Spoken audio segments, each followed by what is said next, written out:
Hello! Hi అండి. అందరికీ నమస్కారం అండి. Welcome to my channel.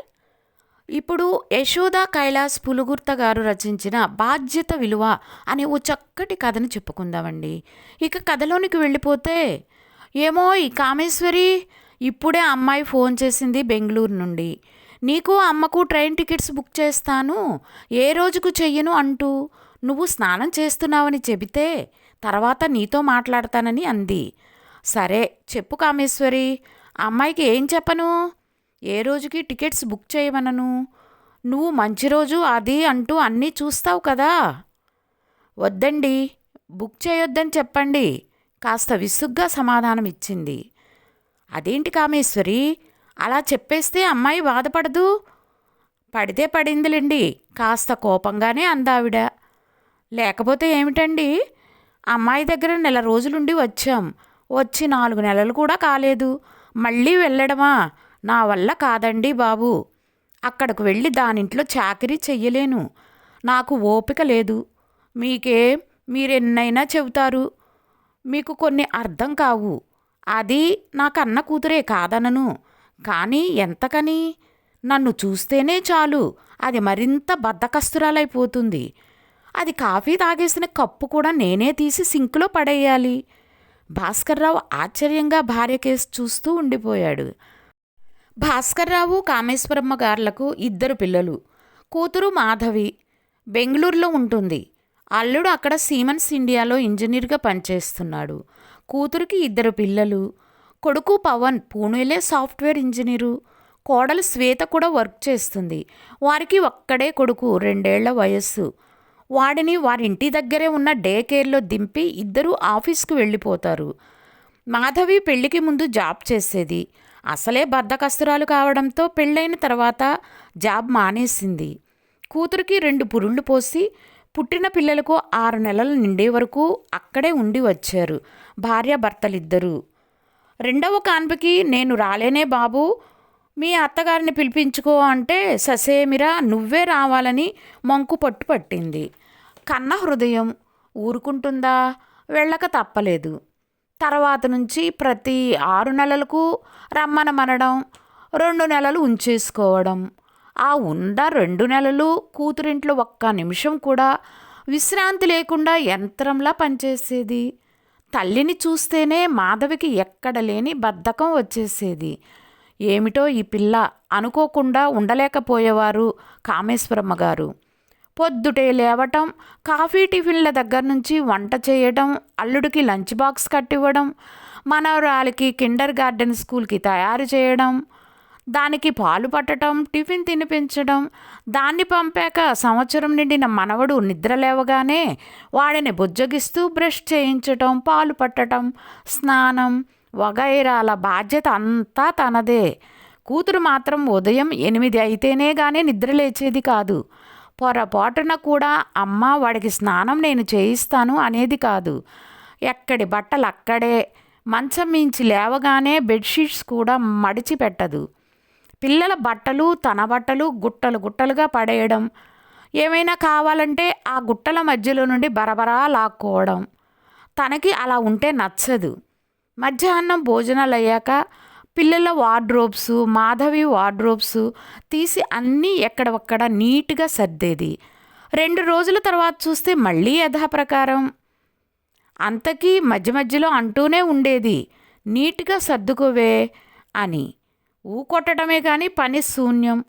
తను ఎప్పుడు వెళ్ళినా వాళ్ళ వంటగది కూడా అస్తవ్యస్తంగా ఉంటుంది. స్టవ్తో పాటు వంటింటి గట్టంతా జిడ్డోడుతూ ఒక తీరులో ఉండేది కాదు.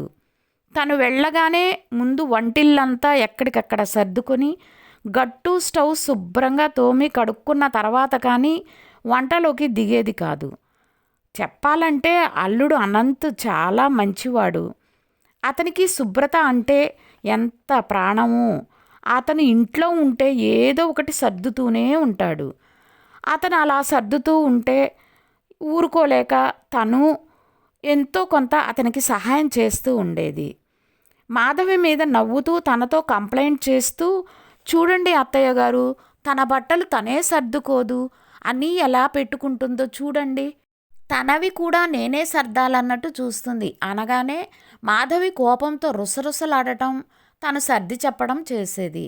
అల్లుడైనా అప్పుడప్పుడు మీరు రెస్ట్ తీసుకోండి అత్తయ్య గారు, తర్వాత చెయ్యొచ్చు అంటూ తన చేత పని ఆపించేవాడు. కానీ మాధవి మాత్రం ఎప్పుడూ అమ్మా చాల్లే రెస్ట్ తీసుకో అనేది కాదు. చివరికి గ్రైండర్లో పప్పులు వేసి తనే తీయాలి, తనే శుభ్రం చేయాలి. ఓపిక ఉన్నంత వరకు ఏమీ అనిపించదు, కానీ అన్ని పనులు చేసేసరికి అలసట, నిస్సత్తువ ఆవహించేవి. మాధవి ఇవన్నీ ఎప్పుడు తెలుసుకుంటుందో ఏమో అని బాధ కలిగేది కూడా. దాని అత్తగారు మామగారు వచ్చినా ఎక్కువ రోజులు ఉండేవారు కాదు.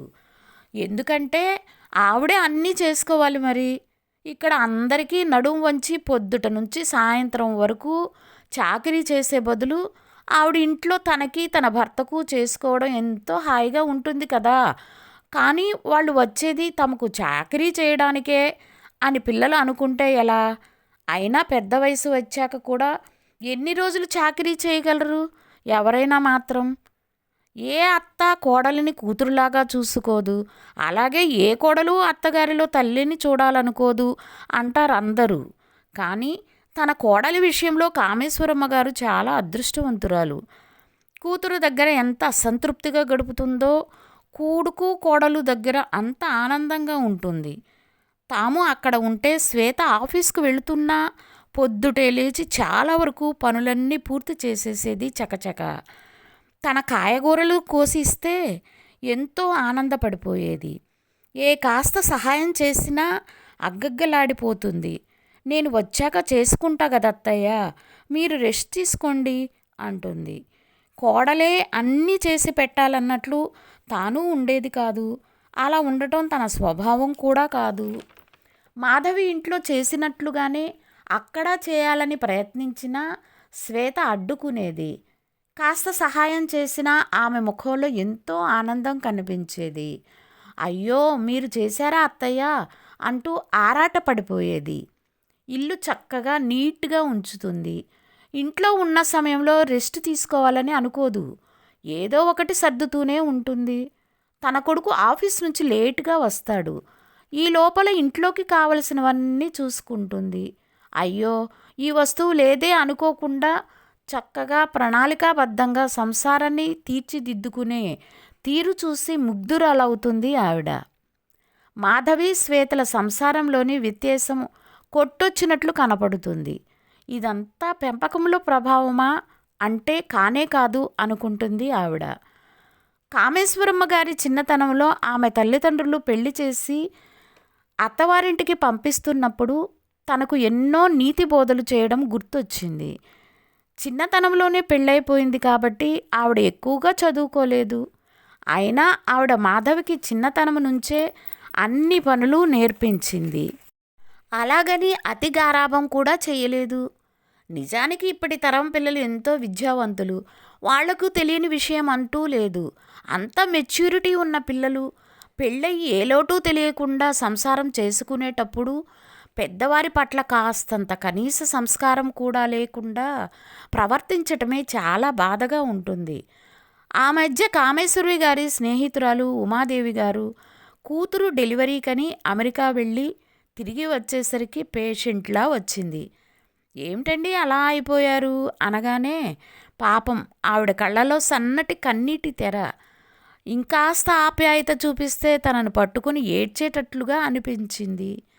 అలసిపోయాను కామేశ్వరి అంటూ కళ్ళనీళ్లు పెట్టుకుంది. లేచినప్పటి నుంచి గొడ్డు చాకరీ కామేశ్వరి. నెలకొక్కసారి ఎవరినైనా పెట్టుకొని ఇల్లంతా క్లీన్ చేయించుకుంటారు కొంతమంది. కానీ నా కూతురు అల్లుడు $1 కూడా ఇలాంటి వాటికి ఖర్చు పెట్టరు. పని చేయడానికే నన్ను పిలిపించుకున్నామని అనుకుంటూ అమెరికాకు రాను పోను అయిన టికెట్ డబ్బులకు న్యాయం చేకూర్చాలనే ఆరాటమే కనపడింది వాళ్ల ప్రవర్తనలో.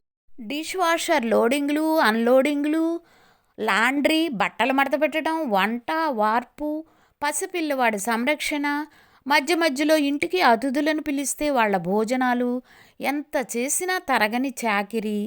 కామేశ్వరి మరోసారి డెలివరీకి వెళ్ళకూడదనే ఏవగింపు కలిగింది. కన్న కూతురే అయినా ఏమని చెప్పమంటావు? బయటకు చెప్పుకున్నా అసహ్యంగా ఉంటుంది. స్నేహితురాలివి కాబట్టి నీకు చెప్పుకుంటున్నాను.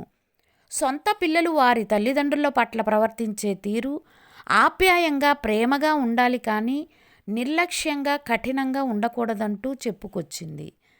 కామేశ్వరమ్మ గారి ఆలోచనలు ఇలా సాగుతుండగా భాస్కర్రావు గారు వచ్చి, ఇదిగో నీ కూతురు నిన్ను పిలుస్తోంది, మాట్లాడు, నువ్వే చెప్పు ఏ విషయం అనగానే, అమ్మా మధు, ఇప్పుడు రాలేము బెంగుళూరుకి, అన్నయ్య దగ్గరికి పూణే వెళ్ళాలనుకుంటున్నాము, అక్కడి నుంచి వచ్చాక చూద్దాంలే, మీ వదిన ఇక్కడికి వచ్చి కొన్ని రోజులు ఉండండి, విశ్రాంతి తీసుకుందురు కానీ అంటోందమ్మా. ఏమిటో ఈ మధ్య కాళ్ళ నొప్పులు ఎక్కువైపోయాయి తల్లి అనగానే, సరేనమ్మా అంటూ కోపంగా టపీమని ఫోన్ పెట్టేసింది. తప్పదు, మాధవికి కోపం వచ్చినా పర్లేదు, బాధ కలిగినా గత్యంతరం లేదు. ఒకరి మీద ఆధారపడటం బాగా అలవాటైపోయింది దానికి. కూతురు పిలవగానే తను వెళ్ళడం కాస్త తగ్గిస్తేనన్నా మెల్లగా బాధ్యత తెలిసొచ్చి అన్నీ అలవాటు చేసుకుంటుందేమో. నేనైనా ఎల్లకాలం ఉంటానా ఏమిటి అనుకుంటూ భారంగా నిట్టూర్చింది కామేశ్వరమ్మ. కథ సమాప్తం. ఈ కథ కనుక మీకు నచ్చినట్లయితే ప్లీజ్ లైక్ చేయండి, సబ్స్క్రైబ్ చేయండి. Thank you for watching.